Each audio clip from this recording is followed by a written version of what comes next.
बिस्मिल्लाहिर्रहमानिर्रहीम। आज मैं आपको बनाना सिखा रही हूँ बिरयानी पुलाव राइस। ये ऐसे राइस हैं कि अगर आपके घर कोई गेस्ट आ रहे हो और आपके पास खाने डिशेस बहुत ज़्यादा हों और आपका दिल हो कि बिरयानी बन जाए लेकिन टाइम ना मतलब आपके पास हो कि जल्दी से बिरयानी के लिए इंतज़ाम कर सके, तो ये आप उस टाइम पे ये वाले राइस बना सकते हैं। बड़े झटपट से बनते हैं और बिल्कुल बिरयानी जैसे बनते हैं। और चलिए हम इसको बनाना स्टार्ट करते हैं। तो सबसे पहले आप मेरे चैनल को सब्सक्राइब कर दें, बेल आइकॉन का बटन प्रेस कर दें ताकि मेरी हर आने वाली वीडियो आपको मिलती रहे। तो चलिए अब हम इनको बनाना स्टार्ट करते हैं। बहुत मज़े के बनते हैं और आप इसकी लुक देखें, कोई कह ही नहीं सकता कि ये बिरयानी है या पुलाव है। बेसिकली ये पुलाव है लेकिन बना ये बिरयानी टाइप का है।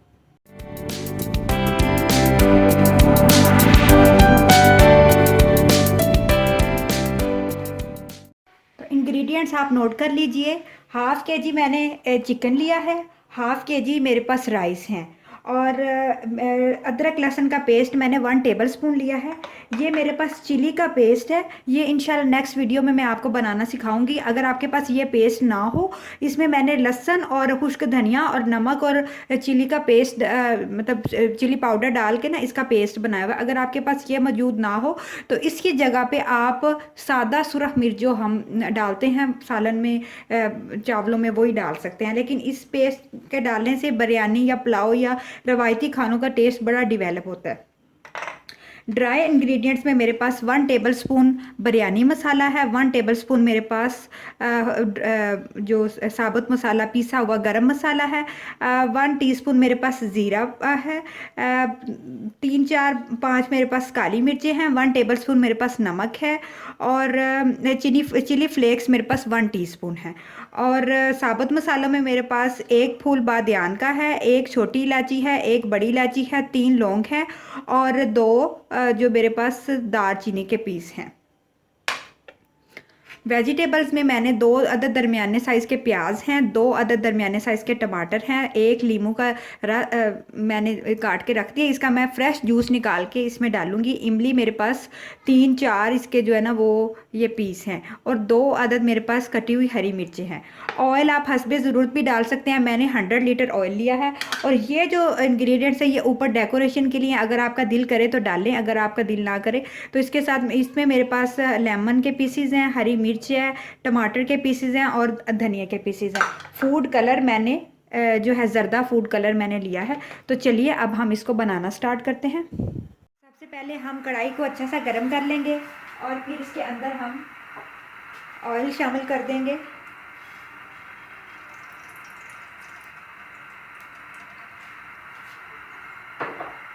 और इसके अंदर हम प्याज डाल देंगे।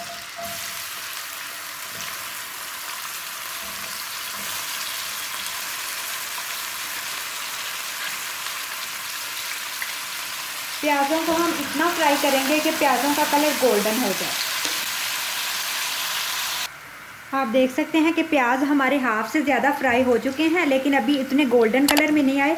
तो अब इस स्टेज पे मैं इसके साथ ही चिकन भी शामिल कर दूंगी ताकि हमारा चिकन भी इसके साथ ही अच्छा सा फ्राई हो जाए और साथ ही प्याज भी। अगर हाँ आप ज़्यादा प्याज गोल्डन करके चिकन को फ्राई करने के लिए डालोगे तो फिर चिकन तो फ्राई हो जाएगा लेकिन प्याज़ों का कलर एक्स्ट्रा गोल्डन हो जाएगा, तो वो फिर हमारे लिए ठीक नहीं है। आप देख सकते हैं कि हमारा प्याज और चिकन अच्छे से फ्राई हो गए हैं। प्याज़ों का कलर भी अच्छा सा गोल्डन हो गया है और जो चिकन का कलर है वो भी हल्का प्याजी कलर का आ गया। तो इस स्टेज पे मैं इसके अंदर लहसुन और अदरक का पेस्ट शामिल कर दूंगी और साथ ही ये जो मैंने टमाटर और हरी मिर्चें काट के रखी थी और इमली के पीसेस ये भी साथ ही इसके अंदर डाल दूँगी। और अब इसको मैं इतना भुनाई करूँगी ताकि टमाटर पानी छोड़े और अच्छे से गल जाए। आप देख सकते हैं कि टमाटर और जो स्पाइसेस मैंने ऊपर से डाले थे वो सारे अच्छे से गल चुके हैं। तो अब इसके अंदर मैं सारे गरम मसाला और बाकी जो इंग्रेडिएंट्स है वो शामिल कर दूंगी और मिर्चों का पेस्ट भी मैं इसके साथ ही शामिल कर दूंगी।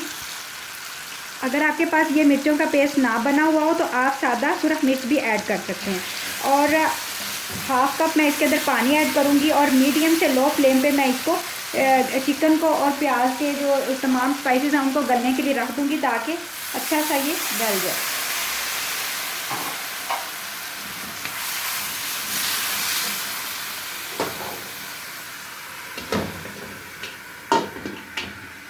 5 मिनट हम इसको रेस्ट पे छोड़ देंगे ताकि ये अच्छे सा चिकन और तमाम चीज़ें गल जाएं।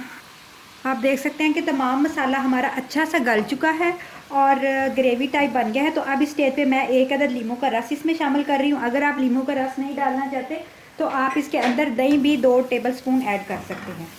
अब मसाला बिल्कुल घी छोड़ चुका है, तो अब मैं इसमें से बोटियाँ जो हैं वो निकाल के अलग कर लूँगी और मसाले के अंदर मैं उतना पानी डालूँगी जितने मेरे चावल हैं।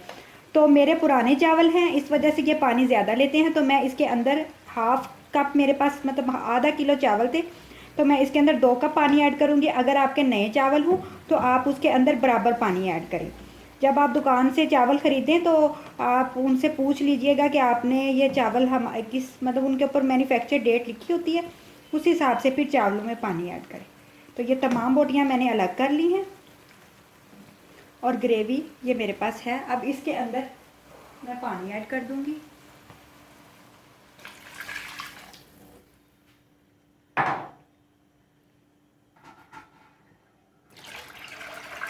और अब इसको मैं अच्छी तरह ढक दूँगी ताकि इसमें अच्छे से जोश आए और फिर हम इसके अंदर चावल ऐड करेंगे।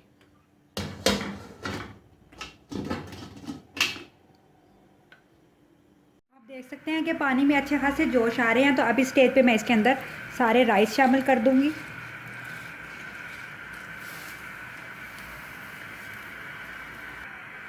तमाम राइस मैंने इसके अंदर शामिल कर दिए हैं। इस स्टेज पे आप इसका नमक भी चख सकते हैं, मिर्च भी चख सकते हैं कि इसमें कितनी मिर्च है और कितना नमक है। अगर आप ऊपर से ज़्यादा डालना चाहते हैं तो आप डाल सकते हैं। नमक का यही हिसाब होता है कि जब आप पानी इसका जो चावलों का जो है वो थोड़ा सा चख के देखिए। अगर आपको थोड़ा तेज़ नमक लगे तो चावलों में वो फिर नमक पूरा होगा। अगर आपको बराबर लगे जिस तरह हम सालन में लेते हैं तो फिर आप थोड़ा सा एक्स्ट्रा डाल लें।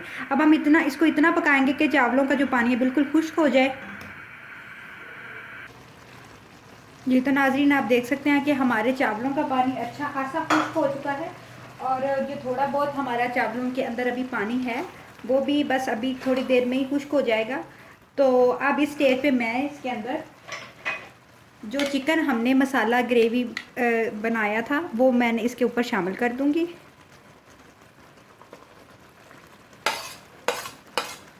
इस तरह से आपने इसके ऊपर फैला देना है तमाम चिकन। ये जो इंग्रेडिएंट्स मैंने ऊपर से डालने के लिए रखे थे ये ऐड कर दूंगी।